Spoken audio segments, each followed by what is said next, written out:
Hello, everyone, and welcome back to the Voxcaster podcast. So we are back with another Loonshrine Studio Wednesday book club with Kim. Hello. So, sorry, which chapters are we doing these? Chapters 7 and 7, 8. 8 now. Okay, wow, getting really into it now. I know we're pretty far. I realized when I was reading it just how far we're probably over a third way into the book now. Yeah, I didn't realize we were so far into it. yeah, no, yeah, it only seems like it's 2 chapters a week, and if some of you have read ahead, let us know. Don't spoil it, but we do have a chat on Discord for this as well. And yeah, no, it catches up pretty quickly though, doesn't it? Like the book seems to kind of pick up, and next thing you know, you're going to be on to book 3, 4. Oh, geez. No, I didn't realize 2 chapters a week was going to make the book go so fast. It didn't sound a lot at first, to be honest, but no, it's good. So what happened in 7 and 8 chapters? It's going to be hard to start chapter 7 because a lot happened in chapter 8, but we focus a lot on the remembrancers. We focus a lot on the iterator, and we see the theme continuing of the truth isn't exactly the truth. It's kind of more of an engineered truth, and how the Imperium wants to be seen and wants to be remembered. Again, it's really interesting reading it and seeing the relationships between characters and seeing how similar, even even like the remembrancers in the book. I mean, they're not space marines, not uh, they're not warriors or anything. Even them, I picture them being more cold and not really sharing the same things as us, like the same Right. morals, the same characteristics as us humans. Right. So I do really like, again, how I'm finding I can actually connect to every single character in a different way and see the emotions and like feel the emotions through them. In chapter 7, we see the remembrancers being shown around by the iterator. Um, and they're being told kind of what to take pictures of and what to focus on and what to write about. And you have, sorry, I'm looking down at my notes for some names. Euphorati Keeler.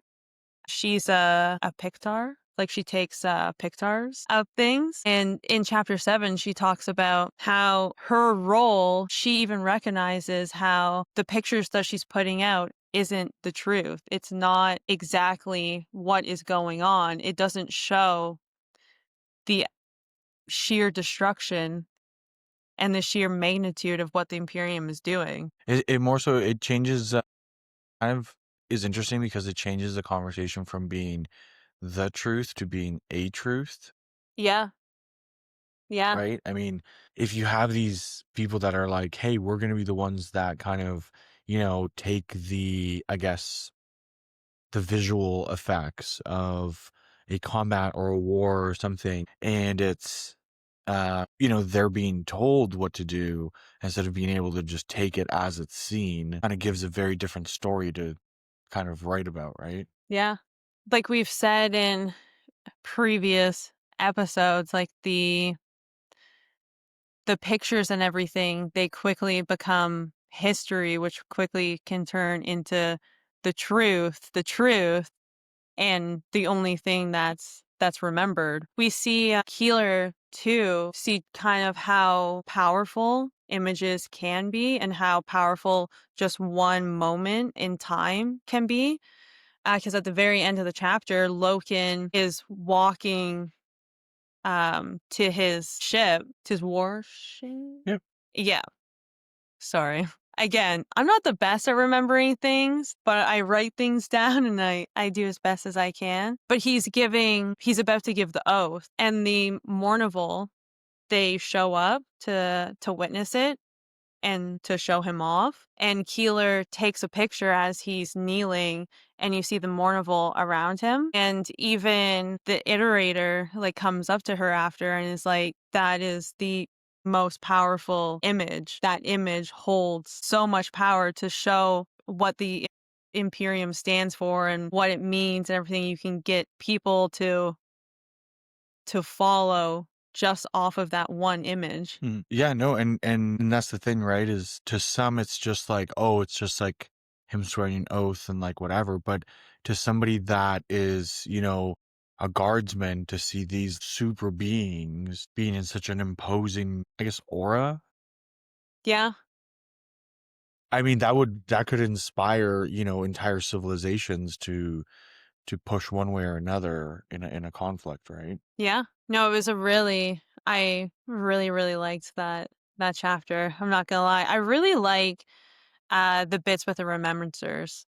I think it's really interesting. But the next chapter, we Chapter 8, the big one. yeah, the big one. So the remembrancers are allowed to go with Loken and the Astartes to their next battle, and they're going to the Whisperheads to help the soldiers that are currently there. They've been there for weeks and haven't been able to take control. And this is when, again, we see the spirituality and we see the whispers, if you will, the rumors of things otherworldly being around. So as soon as Loki and the Remembrancers get to the Whisperheads, already through the Vox, they're getting a signal and they're hearing some sort of feedback. They can't make out exactly what it is, but they know that something is off. And eventually we find out it's Samus who's talking to them and sending them a message telling them, I'm here, I'm coming, I'm basically going to kill you. um Pretty much, yeah. yeah, kind of scary if you ask me. I don't know if I would continue. I think I might have turned around, to be honest. The Space Marines are a lot braver than that is for sure. But even the the soldier that is tuning the signal of the Vox, once he's able to hear the message, he turns to Loken with a look of fear on his face. And again, I really liked this bit where Loken recoiled in disgust at the look on the soldier's face because it was so fearful. And he said, I'm not equipped for fear. I don't handle fear. And the soldier said, like, what is it? Like, what could it be? And looking at us like, oh, the enemy is just trying to scare us. And the soldier like looked back at him and he goes, he did it. Well, he scared us. I really liked that bit. It added a good layer of tension. Yeah, and it's kind of interesting to see like how they slowly come to grasp like what these entities or beings are, right? Because they have never encountered this before. Mm. So it's like, how do you describe something that, you've never had to describe before in a sense, right? So yeah, no, I'm really excited. I'm personally a big fan of Samus. That's just a me thing. I also Ooh. like his model. We were talking about this earlier this week, actually. We were looking through our Horus Heresy stuff, and we were talking about some of the demon stuff. And I was talking about how you can play like Samus and stuff like that, which is great because now you're getting to know like who Samus actually is in the lore. Like, why does he have his own model and his own character? Right? Like, because it's not like every demon throughout the books and not every single person you read about is going to have a model. So they've kind of had to pick and choose certain ones that kind of Yeah. like matter or stand out or may have made a big impact on some level. Yeah. So now you're kind of getting to learn the story of these people in a sense. Yeah. And it is very interesting on who I'm liking and who I'm more drawn to. Again, like, as soon as they were able to decode Samus's message, and I'm not going to get it exact, but I'm just gonna say the very end of it where he says, like, "I will, like, gnaw on your bone." I loved it. I was like, "This is so cool. This is so interesting. Like, this guy is intense." Like, Yeah. I would just, picture my being in the middle of a war, and all of a sudden, over your Vox, you hear, because how they describe his voice, it's not loud, it's not booming, like, they describe it like a whisper almost in the Whisperheads. So, like, imagine being in the middle of war and all of a sudden that comes into your ear, like, I can't it would send shivers down my spine. Right? And on top of that, to top it all off, we even find out Keeler, she's been hearing the voices all along, and guess what? What? She doesn't have a Vox. So interesting. And we also learn from Keeler from a conversation that she's having that Samus is a demon, which I'm sure we all probably assume that from the very beginning because they were able to get some data on him and that he's similar to Satis that the Astartes have on their planet.